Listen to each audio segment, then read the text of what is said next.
Obrigado. Chegou? Chegou. Boa noite. Estão todos me vendo?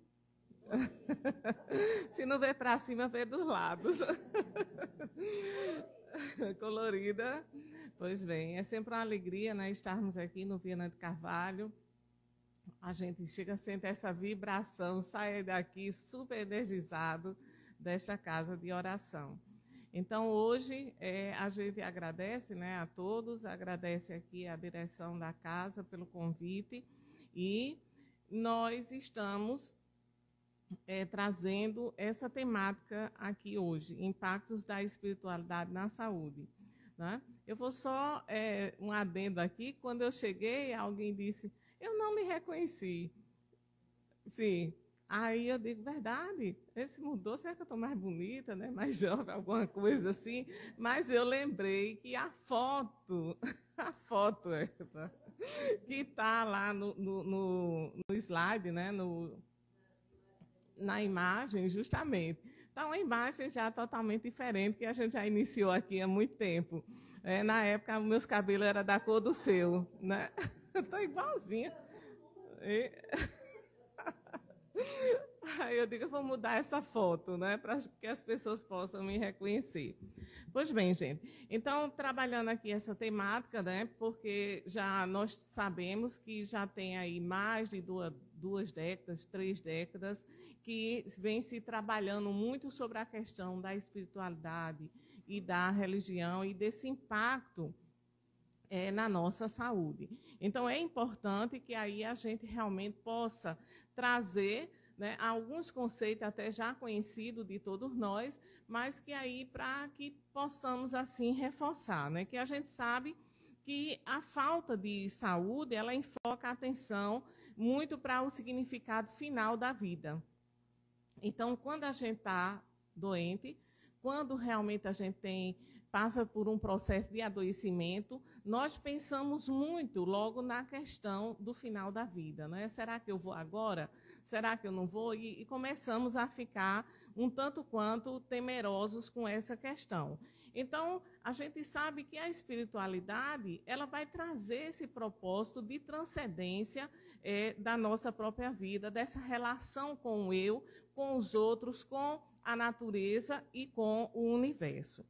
E aí,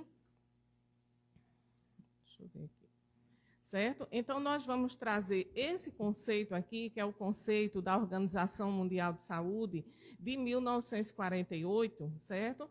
Que é o estado completo de bem-estar físico, mental, social, e não apenas a ausência de afecção ou doença. Essa definição aí de 1948, que foi uma definição do pós-guerra, pós o Holocausto e tal. Então, a gente viu que isso foi visto por conta de que foi percebido que a falta de acesso das pessoas a lazer, à educação, a uma boa moradia, à saúde, isso trazia realmente um mal-estar e realmente as pessoas começavam a adoecer por essa falta. Então, trazia justamente esse empobrecimento. Depois, posteriormente, ela traz aqui, a OMS, que a saúde é um estado dinâmico completo de bem-estar físico, mental, social e espiritual, e não meramente a ausência de saúde, ausência de doença ou enfermidade. Então, esse aspecto aqui, esse elemento espiritual, ele já foi trazido aí, já se foi começado a se falar pelos anos de 1998, 99, tá? Então, que aí o comitê da OMS, ela se reuniu e ampliaram e colocaram essa dimensão espiritual, acrescentando aí essa dimensão. Naquele momento, digamos, aquilo foi engavetado, não foi uma coisa que veio à tona. Lá por volta de 2006, 2007, por aí, é que realmente esse aspecto, ele teve realmente uma alavancada e começou a se falar e se trabalhar, apesar de que antes disso já se falava e alguns pesquisadores, cientistas já falavam a esse respeito. Mas aí nós vamos ver que esse aspecto, essa dimensão espiritual, ela tomou essa alavancada que é muito importante. Mas aí a gente fica perguntando o que é que realmente a gente entende sobre a questão da espiritualidade, né? Qual é o nosso entendimento? Muitas vezes a gente mistura a questão da espiritualidade com a religião.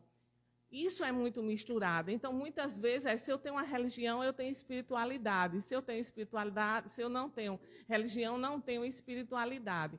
Então, há essa confusão aí muitas vezes. Então, o espiritualismo, ele vem trazer a forma da generalidade de nossa crença.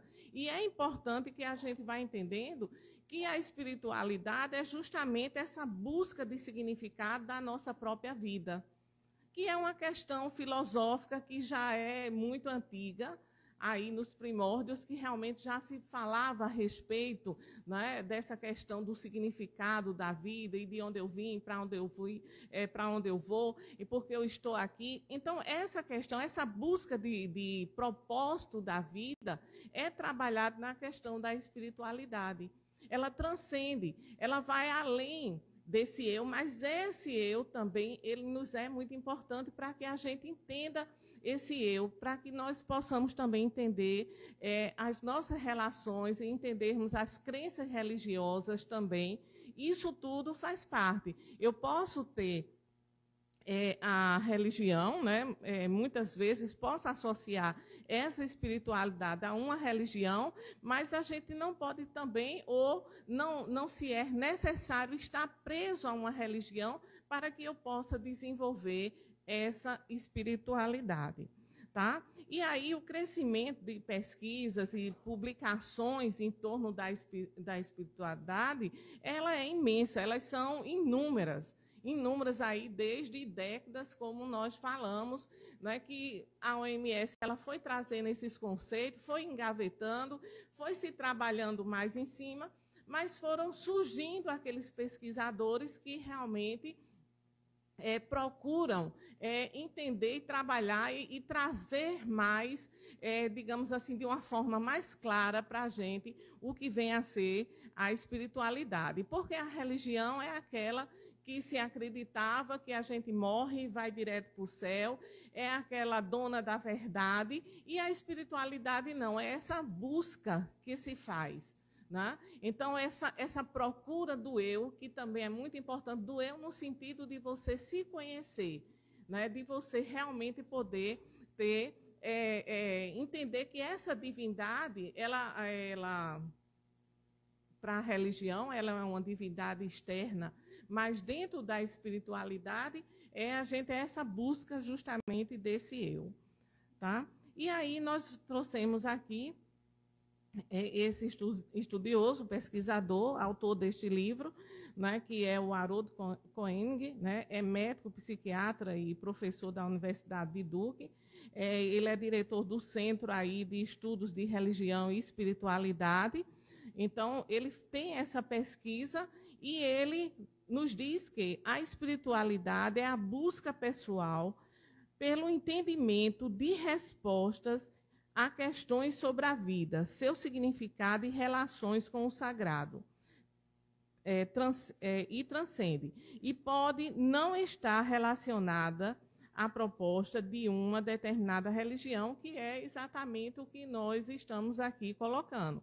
Então, ele traz esse conceito assim, que é um conceito de um certo movimento, né, com relação à espiritualidade. Então, aí que está o ponto-chave, né, quando ele realmente fala sobre a espiritualidade.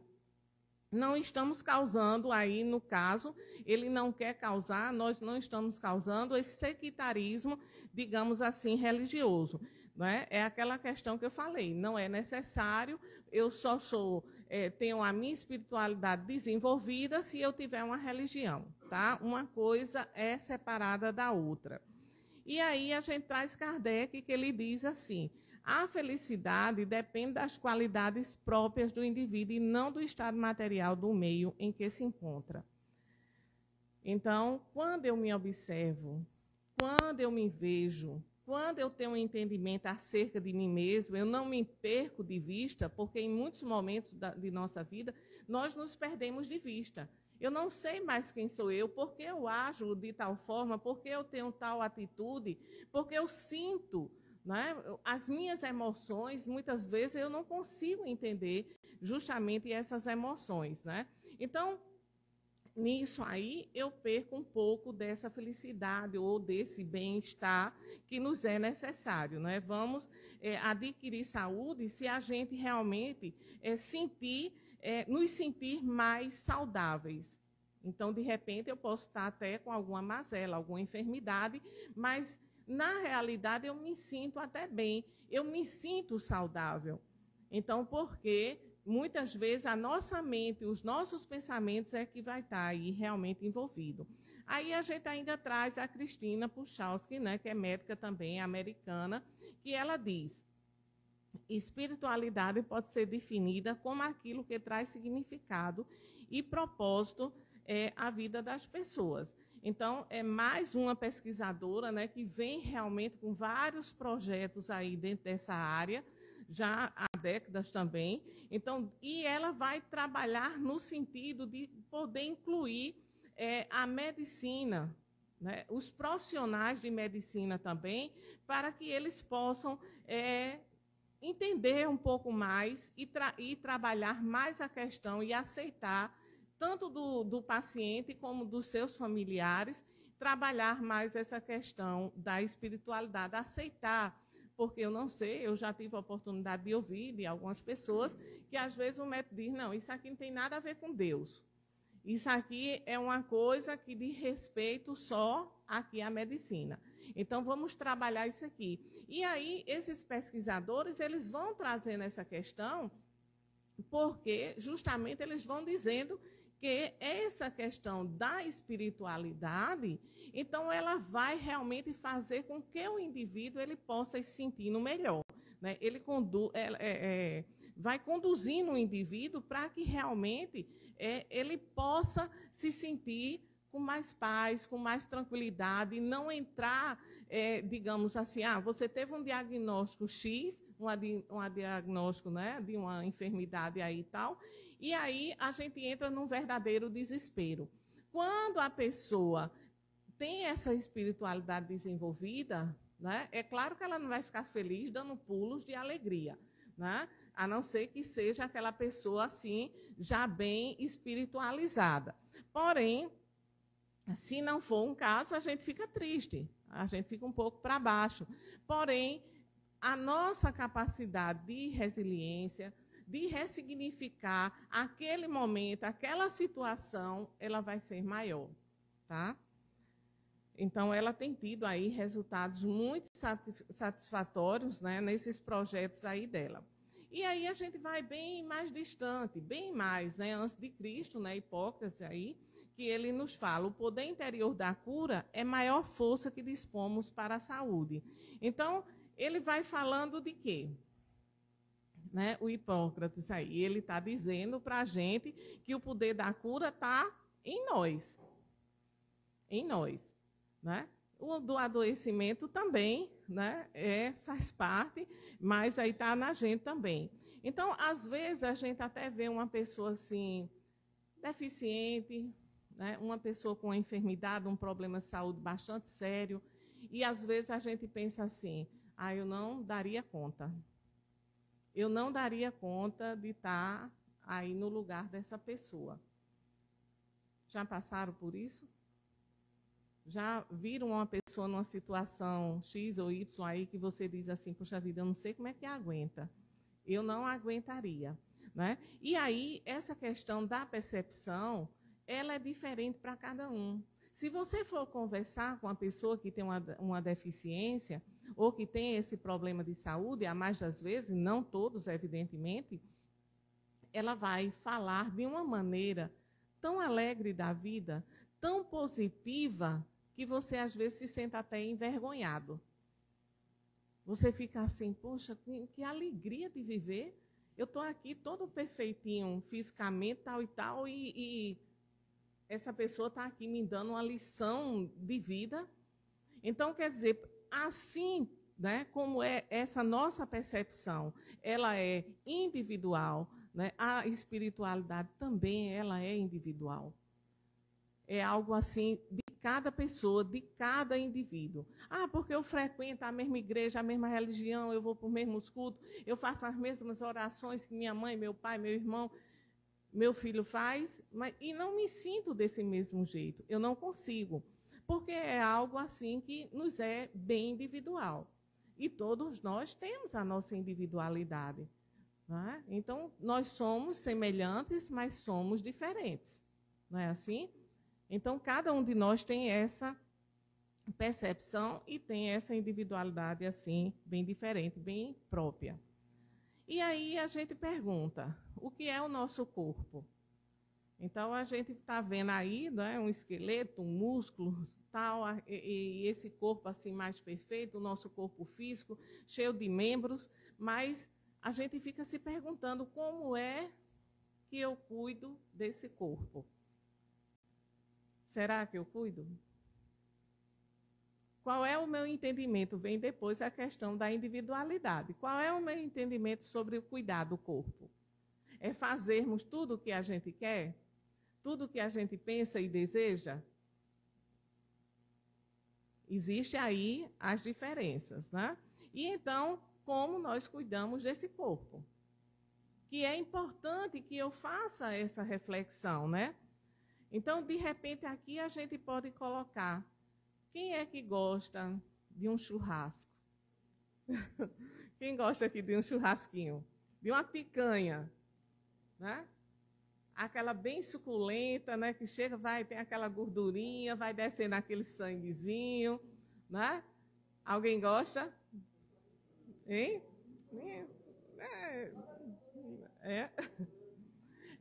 E para acompanhar aquele refrigerante, né? A coquinha gelada, né? Um Guaraná Diet, né? Porque aí eu como a picanha, como é que vai funcionar isso, hein, Eva? É aquela picanha e a Coca Diet ou refrigerante Diet. Né? Ó, tá vendo aí, Eva nos falando, né? E aí, muitas vezes, não, mas eu não vou tomar o refrigerante, Eva, eu vou tomar o suco. Mas aí eu boto mais açúcar do que o suco. E ainda tem gente que diz, não, eu vou tomar o vinho, um vinho suave, porque eu não gosto muito de vinho seco. Aí coloca açúcar dentro do vinho suave. Já viram isso? Alguém faz essa? Alguém tem essa prática? Hein? Adoçante no vinho? É uma prática?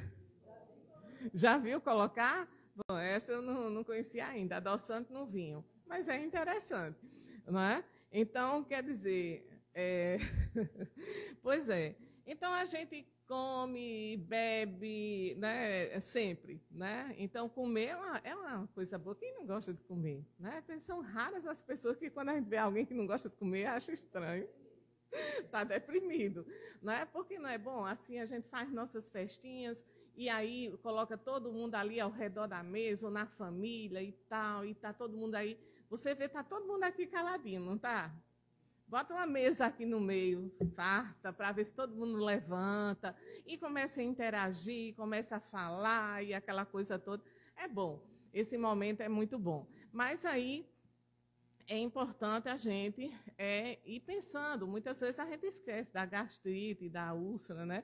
Do refluxo que a gente tem. E aí a gente vai só comendo e vai esquecendo que depois aí eu vou sentir. Então, é importante, nesse momento aí, a gente dar uma parada e repensar como é que eu estou cuidando desse corpo. Então, o nosso corpo físico aí, de cada dia, né? A única coisa que você consegue nessa vida sem esforço é peso, né? Então, tem um aqui, né, pegando uma briga com a balança, né? Porque a balança está errada. Também é outra coisa que a gente vê nessa balança de casa, é diferente da farmácia, do supermercado e tal. Então, a gente sempre fica meio que chateado com essa questão da balança. Então, o controle de peso, a dieta balanceada, a gente sabe, a gente sempre é orientado para isso aí, quando a gente vai a um médico, né? Hoje em dia, até no dentista, você vai e ele fala numa dieta balanceada, né? Fala para você fazer exercício físico, né? Aqui, assim, exagerando um pouquinho. Então, quando a gente fala aqui de controle de peso, nós não estamos falando da imagem corporal, né? Não é a questão da gente estar mais cheinho, mais larguinho, né? Que a gente fala. E sim, a gente está querendo aqui colocar dos estudos que são realizados com relação ao sobrepeso, os malefícios que trazem para a nossa saúde. Então, é muito importante aí que a gente sabe, se eu como açúcar, o sal, isso e aquilo, a gordura, há uma probabilidade maior de desenvolver determinadas enfermidades. Então, é importante que aí, né, eu veja como é que eu estou fazendo. E a gente está falando aqui desse corpo físico, mas existem os nossos outros corpos também. E o nosso corpo mental, o nosso corpo, né? Então, como é que anda? Qual é as atividades, o que é que eu faço realmente para ter essa dieta balanceada com relação ao meu corpo mental? Mas as nossas escolhas, né, as nossas escolhas aqui que nós fazemos, realmente, por vezes, não são as melhores, né? Existe aquela recomendação da gente beber 2, 3, 4 copos de água no dia, de comer umas 5 porções de frutas diferenciadas. A gente sabe que tem pessoas que não têm acesso a nenhuma. Mas nós que temos acesso, muitas vezes, a mais das vezes, a gente prefere o quê? A gente prefere a coxinha, a gente prefere o salgadinho, a gente prefere a massa em si, né? Que aí, quando entra no organismo, já sabe como é que faz. Então, é importante, é fundamental que nós possamos rever as nossas escolhas neste sentido, né? O que eu como, o que eu bebo, realmente o que eu faço comigo mesmo, com o meu corpo. Então, é essa história da transcendência, de você se conhecer, de saber quem eu sou, como eu sou, não é? Então, a gente vai vendo isso aqui. O que fazemos realmente para cuidar deste corpo? E aí, cuidando ainda do corpo físico, aí vem aquela história, né? Vamos lá, os benefícios, né? Que tem, ó, você pedalar ajuda a emagrecer, né? Combate ao estresse, reduz o colesterol, tal, né? Então, tudo isso, assim, a gente sabe que tem os seus benefícios. Mas a gente faz? Ah, tem preguiça. Não gosto. Odeio a academia. Não, então a bicicleta, né? Vamos de bike. Odeio, não gosto. Não, não sei, já faz muito tempo que eu andei de bicicleta, também não sei. Nadar, não. Ah, não. Então, quer dizer, você sempre está arrumando uma justificativa para você não fazer aquilo que te faz bem. E a gente vai adiando, depois eu vou. Tem gente que diz, olha, meu nome está lá na academia, eu pago todo mês, mas não vou. Que é isso também, Eva? Não é? Então, quer dizer, não vou, não posso, não gosto, não tenho tempo. Então, são N justificativas que nós temos para não fazer aquilo que faz bem. Eu só quero fazer aquilo que eu gosto de fazer. E hoje nós temos N tipos de atividades e moramos aqui num local, gente, que é uma maravilha. Todos nós que reencarnamos aqui, a gente está num local muito bom de se viver, ou não é? Se a gente for colocar, né, na balança aí, a gente vê que o nosso estado é uma maravilha. Tem gente de fora aqui, de outros estados? Gente, olha, quase que ia dar todo mundo aqui de fora, de outro estado. Né? Na casa espírita lá, que nós frequentamos também, é cheio de gente de fora, de outros estados, fora de outros estados. Então, vem para João Pessoa, por quê? Por que vem para João Pessoa? Porque é um local maravilhoso, realmente. Então, a prevenção, gente, é tudo. É tudo. Então, muitas vezes, a gente vai fazendo só o que quer. Quando chega lá na frente, aí a coisa já está mais difícil para todos nós, né? Então, muitas vezes, a pessoa também, outra coisa que fala, tem muito trabalho. Eu vejo pessoas que trabalham 4 expedientes. É manhã, tarde, noite e madrugada. Para manter um determinado padrão de vida, para poder colocar, né, dar aos filhos, né, uma melhor escola, dar o que tem de bom que a pessoa considera. Porém, ele está deixando de conviver, ele está deixando ali de acompanhar aqueles filhos, acompanhar aquela família, em nome de quê? Do trabalho. E aí você termina não tendo saúde, apesar de que muitas vezes acontece que eu estou saindo para o trabalho, ou eu estou saindo, aquela pessoa só vive dentro da casa espírita, ou só vive dentro da igreja. O que é que acontece com a gente? Estamos fugindo de quê exatamente? Que muitas vezes não temos prazer de estar dentro da nossa casa, junto da nossa família. É algo que temos que parar e pensar. Então, o trabalho nos é totalmente necessário. E o trabalho, toda ocupação útil é trabalho, né? Então, o trabalho é uma lei da natureza. Ela faz parte, constitui uma necessidade, digamos assim, para o ser humano, porque é um meio de nos aperfeiçoar, de nós nos melhorarmos, de sairmos daquela família, entrarmos naquele campo de trabalho, para que daí a gente também possa aprender junto com outras pessoas. Então, ele nos é necessário, mas tudo em excesso, até o trabalho, muitas vezes nos prejudica. Eu tenho que ter o nosso tempo, tá? Também lá no Livro dos Espíritos, dentro dessa lei de trabalho, tem também a parte onde nós devemos ter o lazer, onde nós devemos descansar. Não pode ser só o trabalho. Então, quer dizer, para aumentar mais as nossas, aumenta muitas vezes as nossas necessidades, os nossos prazeres, e para isso tem um custo, e muitas vezes eu quero atender a tudo isso, né? Então, se eu prefiro ficar no trabalho, se eu prefiro estar só da igreja, na casa espírita, ou buscando alguns outros locais fora, então eu tenho que ver se eu não estou usando aqui algum mecanismo de defesa. Aqui nós colocamos, no caso, mecanismo de defesa de sublimação, onde a pessoa adota um interesse que melhora, enobrece os comportamentos instintivos, ao invés de sair por aí matando, né, matando pessoas, né, ou animais, ou seja o que for, pintando quadros. Encontra gratificações para os instintos através de atividades que têm um valor social, que é aceito na sociedade.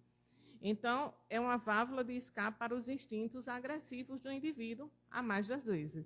Então, os mecanismos de defesas, né, que foi desenvolvido por Sigmund Freud, né, que é o psicanalista, o pai da psicanálise. Então, são vários mecanismos que existem, né, de projeção, de racionalização e tal. Então, a gente fica perguntando, os mecanismos de defesa, eles podem fazer mal quando afasta a pessoa da realidade, porque pode ser positivo, no sentido de que é uma proteção, já está dizendo, mecanismo de defesa, é uma proteção para que você não sofra tanto com a determinada situação, um trauma que você teve. Porém, se você realmente passar de um determinado limite, aquilo ali termina lhe prejudicando, lhe tira dessa realidade, dificultando o quê? A solução da problemática. Então, é isso que vai fazer. Então, a mais das vezes, quando nós temos essa fuga, né, então a gente está justamente se utilizando de algum mecanismo de defesa. Tá? E é importante que aí eu também possa parar, possa fazer o nosso, ter um acompanhamento psicológico aqui com a Eva ou com tantos outros profissionais, para que realmente eu possa fazer esse encontro comigo mesmo. Porque a psicoterapia, ela vai favorecer a esse autoconhecimento. E esse autoconhecimento, essa autovalorização, vai fazer com que o indivíduo entre nesse processo de desenvolvimento também da espiritualidade dele, né? A partir do momento que ele vai se conhecer melhor. Então, esse mecanismo de defesa, ou os mecanismos de defesa, não só esse, ele é de uma forma inconsciente, né? tudo que passa pelo nosso consciente vai para o nosso inconsciente. E, em algum momento, esse inconsciente ele vai vir à tona, ele vai emergir. E ele vai emergir de diversas formas. Né? E as formas mais comuns dele vir à tona é justamente através de enfermidades. Né? Então, esses fatores todos que geram sofrimento, então, muitas vezes, vai vir realmente à tona. Ah, não, isso aconteceu comigo, mas eu não me incomodo muito, não. Isso não traz nem para mim, nunca trouxe nenhuma dificuldade, porque você não se apercebe. Você não vê no teu comportamento, nas tuas atitudes, né, aquele inconsciente, muitas vezes, vindo à tona. E aí a gente vai vendo ainda esse organismo, esses sistemas, e cheio de sistemas e aparelhos, né? Então, que aí a gente vai realmente voltar, né? O que estamos cuidando, como estamos cuidando desse corpo, né? Do que a gente ingere e tudinho que vai nos fazer mal em alguma área aí do nosso organismo e também nas nossas células, né, que é a maior unidade assim funcional, digamos assim, ou maior não, a menor unidade funcional do nosso organismo, tá? Então, mas o que é que a célula realmente ela faz, né? O que é que acontece com a célula? Então, as células elas recebem vírus, elas recebem bactérias e elas podem morrer ou não, tá? Elas podem haver também uma mutação genética nessas células, pode ocorrer. Levar a uma alteração, de repente a pessoa desenvolver alguma doença, tipo um câncer, tudo por conta dessa alteração genética. Muitas vezes a gente fala, minha família a maioria das pessoas teve câncer ou tem câncer. Será que eu vou desenvolver câncer também? Né? Porque você tem naquela carga, naquele gene ali, e de repente pode ser que você desenvolva ou não, tá? Mesmo estando tendo da família esse gene. Tem uma predisposição, né? Mas aí a gente pensa, será que a célula ela está agindo sozinha? Ela age sozinha? O que é que influi aí também? Então, nós trouxemos aí esse quadro, essa pintura, né? Então, para que realmente trazendo que é uma pintura de uma pessoa aí pensativa, né? Será que é possível que o pensamento possa atuar nas nossas células? Né? A gente sabe, hoje a gente sabe aí que sim, ela vai enfraquecendo, o pensamento vai enfraquecendo ou fortalecendo, tá? Isso tudo nessas células. Aí a gente também pergunta, quer dizer que aquela história, Lúcia, de dizer assim, pensar positivo funciona? Sim ou não? Sério? Mas só pensar? Não. Muito bem, olha aí. Né? Isso aí não perdeu a aula. Então, é aquela coisa, funciona assim, né? Mas não é apenas o pensamento. A gente tem que agir, tem que fazer alguma coisa, tem que ter atitude. Não adianta eu pensar, vou ganhar na loto essa semana. Aí todo mundo aqui já era milionário, não já? Bastava pensar e a coisa já ia realmente acontecendo. Amanhã vai ter uma mala de dinheiro na minha porta. Já pararam para pensar nisso? Firmemente, para ver se acontece? A gente sabe que não é assim. Mas o nosso pensamento, ele enfraquece ou ele fortalece. Então, é importante que aí realmente a gente possa sempre ter pensamentos positivos. Muitas vezes nós temos distorções cognitivas. Né? Então, nós pensamos em algo, a gente acredita que aquilo realmente é uma realidade e não é. faz parte daquele contexto, né? Daquela complexidade do meu psiquismo que nos leva a pensar daquela forma. E muitas vezes eu não sei, realmente eu não sei o que é que está acontecendo, mas é uma distorção cognitiva, como a gente fala na psicologia, tá? É uma distorção. Então, aquilo não é real. Aquilo não é real. E parece ser real, gente. É incrível, N casos dessa natureza, então eu tenho certeza que é assim. Às vezes a gente tem uma bola, né? Até se fala numa bola de cristal, porque aí a gente diz assim, não, eu tenho certeza, olha, é desse jeito. É dessa forma que vai acontecer, ou é dessa forma que ele é, ou que ela é, enfim. Né? Então você tem aquela certeza que é daquela forma, mas não é. Que aconteceu tal coisa, mas não aconteceu. Então, recentemente, há alguns meses, recebemos até um cidadão no consultório, e esse cidadão ele vinha com a ideia, né, de que tinha que se desfazer daquela esposa, e porque não aceitava, desfazer matando. Então, porque não aceitava a traição da esposa, que a esposa tinha traído isso. Aí ele começou a contar toda a história, todo o enredo do que envolvia aquilo ali. E no final das contas a gente percebeu, né, chegamos a uma conclusão que não houve nem a traição. Se a mulher tivesse morrido, teria morrido inocente. Teria morrido inocente, porque ele mesmo, não foi eu que cheguei à conclusão, não. Foi ele quem chegou à conclusão. Então, quer dizer, são situações que, a mais das vezes, muitas vezes a gente não dá conta sozinho, gente. A gente tem que procurar alguém para realmente nos socorrer. Ah, não, Lúcia, mas olha, não chega, eu acho para você também, Eva, para todos os profissionais dessa área, que muitas vezes chega assim, não, olha, eu vim porque alguém indicou, mas eu não estou sentindo uma coisa aqui, mas eu dou conta. Né? Eu dou conta, não é problema nenhum, não, eu nunca tive problemas, eu sempre tive uma vida boa e tal, sim, né? Tá certo. Então, a gente vai instigando a pessoa justamente a quê? A falar, que é através da fala que ela vai se encontrar, que a própria pessoa vai se encontrar. Então, aqui a gente vai vendo ainda, será que os nossos dias, como estão? Cinzentos, amarelados, chuvosos, não é? Como é que está isso aí?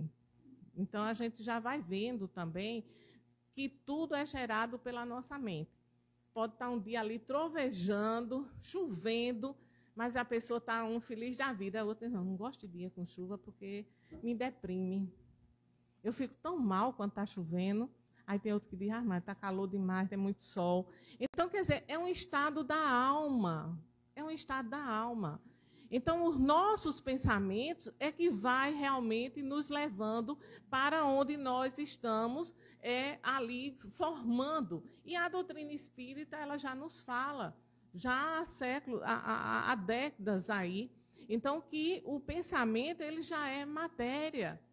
A gente vai dando forma aos nossos pensamentos. Então, se eu penso de uma forma negativa, é uma construção que eu estou fazendo.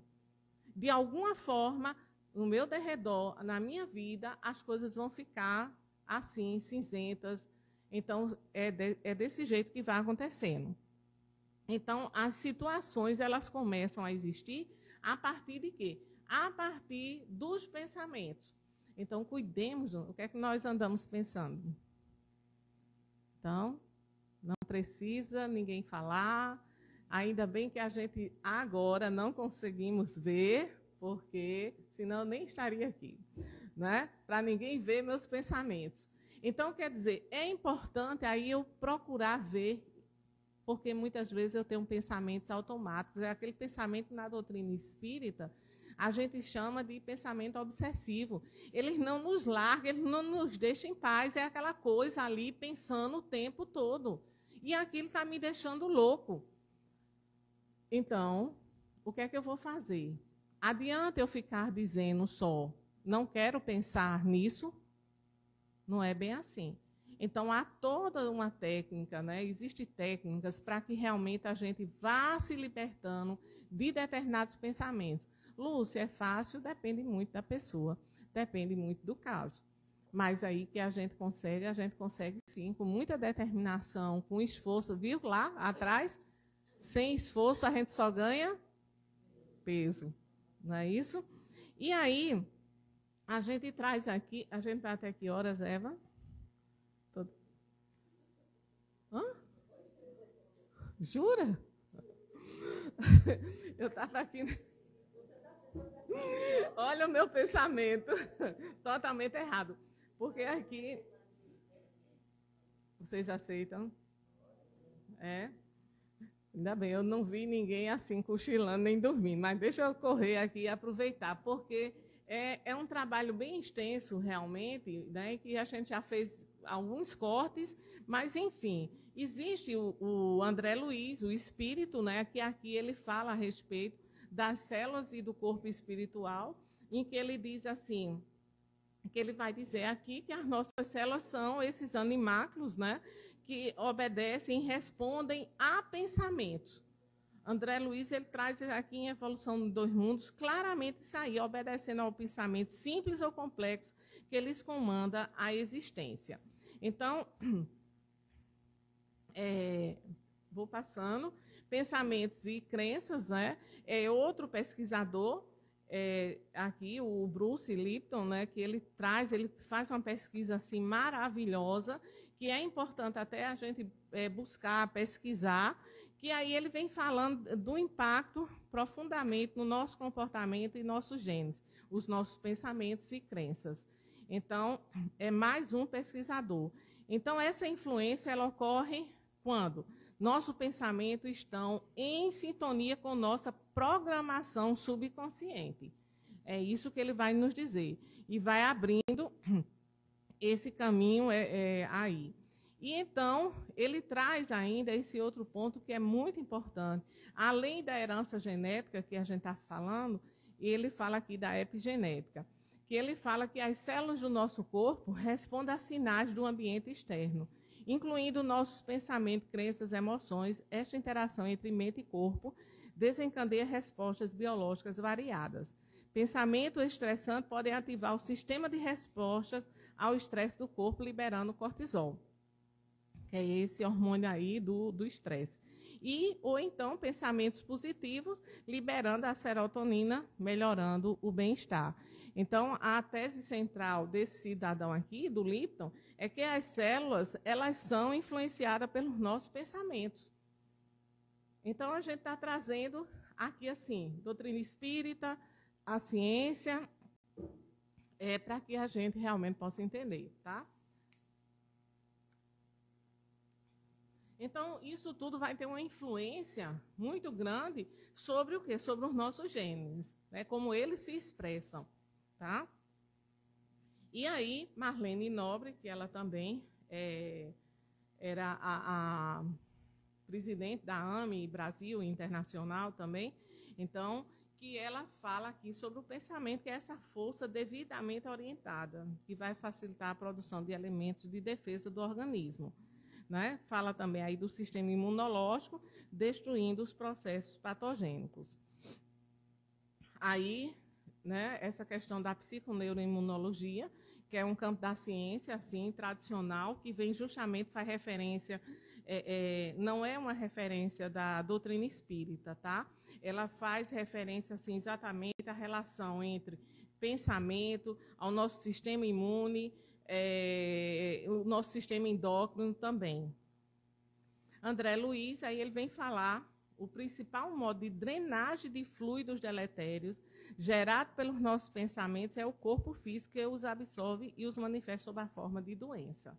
É o que o André Luiz nos fala. E a gente já comentou um pouco lá atrás disso. O que cultivamos dentro de nós? Então, eu coloquei isso aqui tudinho, porque, olha, melindre, desgosto, irritação, mágoa, o mesmo, você cultivar isso é o mesmo que você está realmente trazendo espinheiros magnéticos e adubando aí nesse solo emotivo, né? Então, as emoções, sim, têm efeito no nosso organismo. Então, Emmanuel, ele já traz no Consolador, que ele diz, é um estado escoador da enfermidade da alma, Saúde é a perfeita harmonia da alma, né? Então, ninguém poderá dizer que toda enfermidade, a rigor, esteja justamente vinculada aos processos, assim, de elaboração da vida mental, tá? Nem todos nós, assim, a gente não pode, digamos, garantir isso. Aí vem as diversas pesquisas, né? A conclusão aí dessa pesquisa, 4.000 religiosos com mais de 65 anos, que têm uma prática religiosa, então 40% tem menos hipertensão, tá? Isso aí envolve outros também, diabetes, né? Doenças autoimunes e tal. E aí traz também as pesquisas com relação ao carinho e à conversa. Então, esse estudo aqui, ele veio mostrar, né, como é importante o contato com as pessoas, nós de estarmos aqui, do trabalho, da gente sair para ir tomar água de coco com os amigos, né, para ir conversar. Ah, mas só conversa besteira, só conversa abobrinha, mas isso nos faz bem. Não é? Não somos nós aqui simplesmente que estamos falando, mas é a ciência que vai pesquisando e vai trazendo aqui para a gente. A falta de perdão também nos adoece. É outra coisa que realmente traz, aí existem inúmeras pesquisas em torno dessa questão da falta de perdão. Aquela pessoa que carrega muita mágoa, muito ódio, que carrega sentimento de vingança, que não consegue perdoar, ela adoece de uma gripe a um câncer. Não é? Existe aí estudiosos da NASA, inclusive, já é bem antigo, mas que fala muito bem a esse respeito. E aí, para finalizarmos, dentro desses 10 minutos, né, o Evangelho e o Despertar da Consciência. Então, a gente trouxe aqui essa frase de Mahatma Gandhi, que ele diz: se perdessem todos os livros sacros da humanidade e só se salvasse o Sermão da Montanha, nada estaria perdido. Então, por quê, gente? É um guia. Ele não estava menosprezando outras literaturas, não, mas ele estava aqui querendo valorizar, justamente porque é um verdadeiro guia, é um caminho. Tudo que Jesus já nos colocou está no Evangelho. É a boa nova de Jesus para que realmente a gente possa se refazer, a gente possa se transformar. Que a gente realmente busque esse autoconhecimento, entenda o porquê que todos nós estamos aqui, qual é a finalidade disso tudo, de estarmos com quem estamos, quem é meu pai, quem é minha mãe, meus filhos, meus netos. Então, são aquelas pessoas necessárias para esse crescimento. Agora, é necessário que eu entenda, que eu compreenda tudo isso, tá certo? Então, meus irmãos, muita paz. Muito obrigada aí pelos 10 minutos. Fiquem com Deus. Obrigada.